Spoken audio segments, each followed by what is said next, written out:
Hello বন্ধুরা, আমি শুভ্রনীল চলে এলাম একটা আপডেট নিয়ে। আর সেটা অবশ্যই সৌমিত স্যার যারা ফ্যান্স রয়েছে তাদের জন্য একটা দুঃসংবাদ। কারণ আমরা জানি এর আগেও অনেক কিছুই হয়েছে, অনেক কিছু ফেস করেছে, সেটা নিয়ে প্রচুর লড়াই করে প্রচুর স্ট্রাগল করে শুটিং করেছে। যখন পায়ে লেগেছে তখনও আমরা দেখেছি ভাঙা পা, সেই সব নিয়ে কাটা পা সেসব নিয়ে ডান্স করেছে। একটু ছটপটে প্রকৃতি, তোমরা সকলেই জানো, তোমরা আমার চেয়ে বেশি জানো।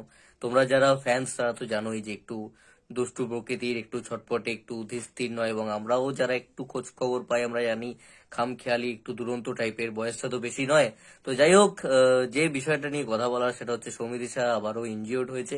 কিছুক্ষণ আগেই যেটুকু দেখা যাচ্ছে, যেটুকু আপডেটস রয়েছে, সৌমিত শাহ কোনো একটা অজ্ঞাত কারণে পায়ে লেগেছে এবং আঙুল ভেঙে যায় এবং যথেষ্ট রক্তপাত হয়েছে এবং এই মুহূর্তে হসপিটালে অ্যাডমিট রয়েছে। তো হসপিটালে আপাতত ব্যান্ডেজ বা যা যা প্রিলিমিনারি যা যা ট্রিটমেন্ট হয়, যা প্রাইমারি স্টেজে করা হয়, সেগুলো সমস্ত করা হয়ে গেছে। আপাতত একটুখানি ঠিকঠাক আছে এবং হসপিটালেই অ্যাডমিটেড রয়েছে আপাতত।